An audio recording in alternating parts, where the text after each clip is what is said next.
Trail running is exploding. The sport is getting more media coverage than ever before, the elites are becoming stars, and businesses are making money.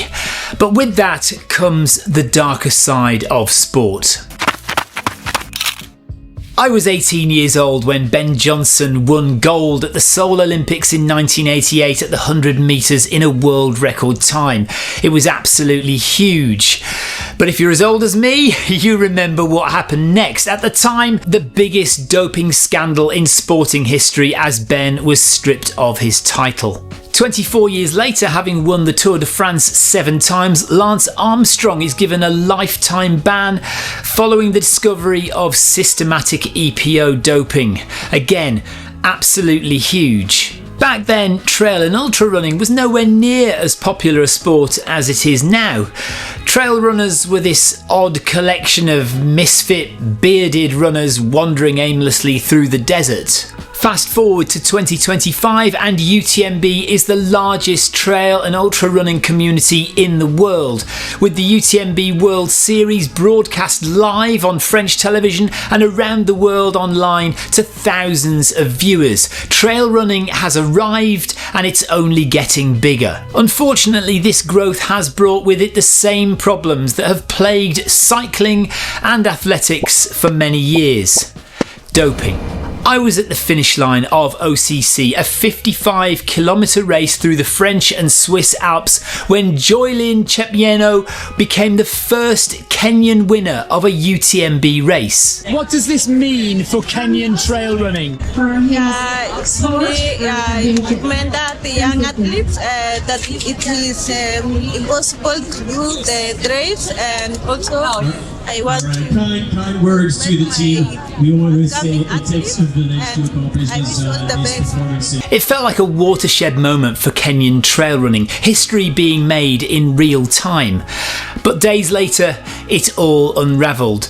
Joylin had tested positive for a banned substance from an earlier race, Sierra Zinal. She received a 2-year ban and was disqualified from all races since August the 9th, thereby stripping her Sierra Zinal and OCC wins. So what did she actually take? Well, she was given an injection of a potent anti-inflammatory, glucocorticoid. It is banned in all competition without a therapeutic use exemption, or a TUE.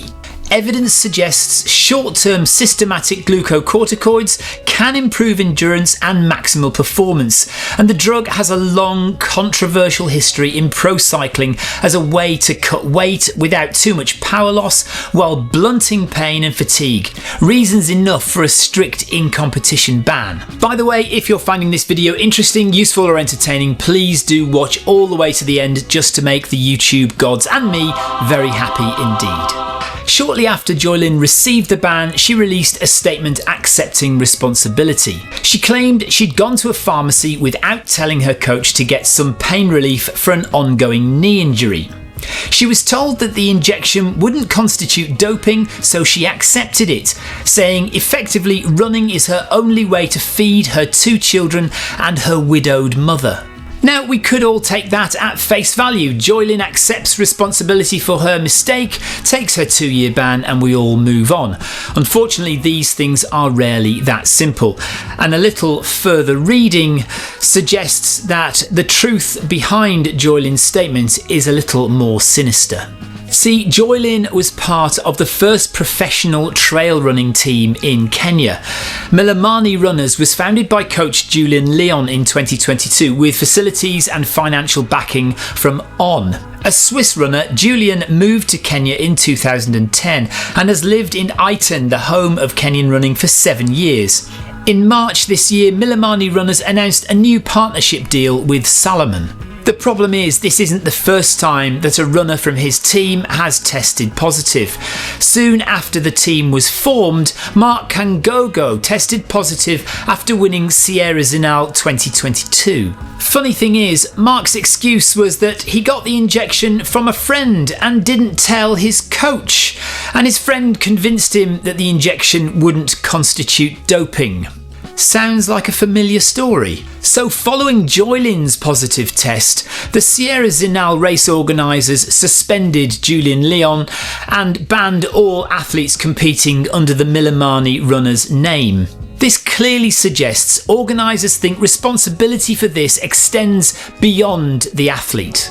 But both Salomon and Milimani have sought to distance themselves from any responsibility here. Milimani's statement talks of their profound disappointment, saying, "We've done everything possible to educate and raise awareness amongst our athletes to prevent such situations." And Salomon has simply terminated its sponsorship deal with Joylin. That's it. Having met Joylin at the finish line of OCC, I struggle to see a mastermind of doping. What I do see is a gifted runner trying to support her family, who likely made a bad decision in a pressurised context. It's a common theme: vulnerable athletes making choices under power imbalances, taking the public fall for broader structural failures. Now, none of this proves what did or didn't happen, but what is on record is the sanction that Sierra Zinal organisers gave the coach and Milimani runners. I'm not saying every athlete is vulnerable and naive. Of course, there are many athletes who are fully complicit and well aware of what they're doing. But more often than not, these cases are far more complex. What needs to happen is teams and sponsors need to be responsible and to be held accountable for the athletes on their books.